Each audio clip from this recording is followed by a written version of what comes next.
கிறிஸ்துவுக்குள் அருமையானவர்களே, இயேசு கிறிஸ்து சிலுவையிலே தொங்கிக் கொண்டிருக்கும் பொழுது முதலாவது அவர் மன்னித்தார். இரண்டாவது தன் அருகிலே அறையப்பட்டிருந்த அந்த கள்ளன் பாவத்தை அறிக்கையிட்ட பொழுது அவனுக்கு பரதீச வாழ்க்கையை கொடுத்தார். மூன்றாவது தன் தாய்க்கு ஒரு அடைக்கலத்தை கொடுத்தார். நான்காவதாக அவர் சிலுவையிலே தொங்கிக் கொண்டிருக்கும் பொழுது உலகத்தின் பாவத்தை அவர் தன் மீது ஏற்றுக்கொண்டார். தன்னால் உருவாக்கப்பட்ட மனிதர்கள் பாவம் செய்து பாவத்தின் விளைவாக அவர்கள் அனுபவித்து கொண்டிருந்த அத்தனை வேதனைகளையும் அத்தனை துக்கங்களையும் பாடுகளையும் தன் மீது ஏற்றுக்கொண்டார் என்று சொல்லி ஏசாயா 53ஆம் அதிகாரத்திலே சொல்லப்பட்டிருக்கிறது. எனவே பிதாவின் முகம் அவருக்கு மறைக்கப்பட்டது. பாவம் தேவனிடத்திலிருந்து நம்மை பிரிக்கும். உலகத்தின் பாவத்தை எல்லாம் அவர் தன் மீது ஏற்றுக்கொண்ட பொழுது, அவர் அங்கே தனித்து விட்ட பொழுது, அவர் அங்கே சத்தமாக அவர் சொல்லுகிறார், ஏலி ஏலி லாமா சபக்தானி என்று சொல்லி அவர் சொல்லுகிறார், என் தேவனே என் தேவனே ஏன் என்னை கைவிட்டீர். பாருங்கள், நானும் பிதாவும் ஒன்றாயிருக்கிறோம் என்று சொன்னவர். அவர்தான் சர்வத்தையும் படைத்தவர். ஆனால் அவர் சொல்லுகிறார், தனித்து விடப்பட்ட பொழுது, பாவத்தை தன் மீது உலகத்தின் பாவத்தை தன் மீது ஏற்றுக்கொண்ட பொழுது அதன் விளைவாக அவர் அங்கே கதறுகிறதை நான் பார்க்கிறோம். என்ன சொல்லுகிறார்? என் தேவனே என் தேவனே ஏன் என்னை கைவிட்டீர்.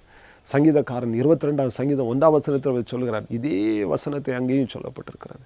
என் தேவனே என் தேவனே ஏன் என்னை கைவிட்டீர் என்று சொல்லுகிறதை நான் பார்க்கிறோம். ஒரு மனிதன் பாவம் செய்யும் பொழுது தேவனுடைய சமூகத்தை விட்டு அகன்று போகிறான். ஆனால் இவரோ பாவம் செய்யவில்லை, இவர் தவறு செய்யவில்லை.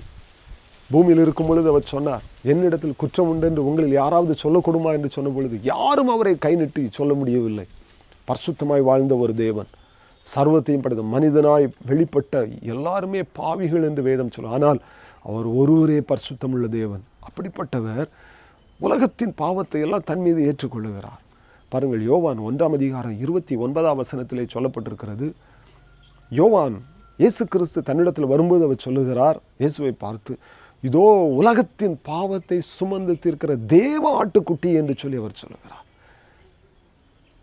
அன்றைக்கு பாவம் மன்னிக்கப்பட வேண்டும் என்று சொன்னால் ஒரு ஆட்டுக்குட்டியானது கொண்டு வரப்பட வேண்டும்.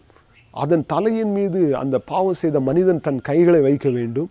ஆசாரியன் அந்த ஆட்டை பலி செலுத்தி அந்த ஆட்டினுடைய இரத்தத்தை அவனுடைய வலதுகாதின் மடலிலும் வலதுகாலின் நகத்தில் அவன் வைத்து அவன் மீதும் தெளித்து அவன் அதற்காக பிரயாச்சித்தம் செய்யும் பொழுது அவனுடைய பாவம் மன்னிக்கப்படும் என்று சொல்லி வேதம் சொல்கிறது. அதே போலத்தான் இயேசு கிறிஸ்து உலகத்தில் அத்தனை மனிதனும் செய்த பாவத்தை தன் மீது ஏற்றுக்கொண்டு, பாருங்கள், பாவத்துக்கு ஒரு பிராயச்சித்தமாய் உலகத்தின் பாவத்தை சுமந்து தீர்க்கிற ஒரு தேவ ஆட்டுக்குட்டியாக இந்த பூமியிலே வெளிப்பட்டார். இந்த காணொளி கண்டு கொண்டிருக்கிற சகோதரனே சகோதரியே, இயேசு கிறிஸ்து ஏன் இந்த பூமிக்கு வர வேண்டும்? அநேக சொல்லுகிறார்கள், ஏன் சர்வத்தையும் படைத்தவர் மனிதனாக இந்த பூமியிலே பிறக்க வேண்டும்? ஏன் அவர் மரிக்க வேண்டும்? ஆனால் வேதம் சொல்கிறது, அவர் நமக்காக தேவாட்டுக்குட்டியாய் நம்முடைய பாவத்தை சுமந்து தீர்க்கிற தேவாட்டுக்குட்டியாய் இந்த பூமியிலே வெளிப்பட்டிருக்கிறார்.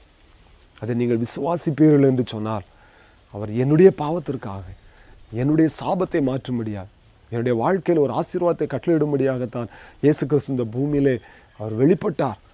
அவர் ஏன் கைவிடப்பட்டார்? எனக்காக. நான் கைவிடப்படக்கூடாது, நான் வேதனைப்படக்கூடாது என்பதற்காக எனக்காக அவர் இந்த பூமியிலே அவர் கைவிடப்பட்டார்.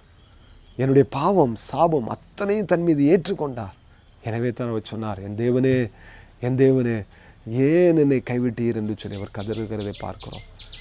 அவர் செய்த பாவத்தினால் அல்ல, நம்முடைய பாவத்தை நம்முடைய சாபத்தை எல்லாம் தன் மீது ஏற்றுக்கொண்டார். எனவே தான் ஏசாயா 53ஆம் அதிகாரத்திலே ஏசாயா தீர்க்கதரிசி சொல்லுகிறார், அவர் பிதாவினால் அவர் அடிக்கப்படவில்லை, அவர் தண்டனை பெறப்படவில்லை.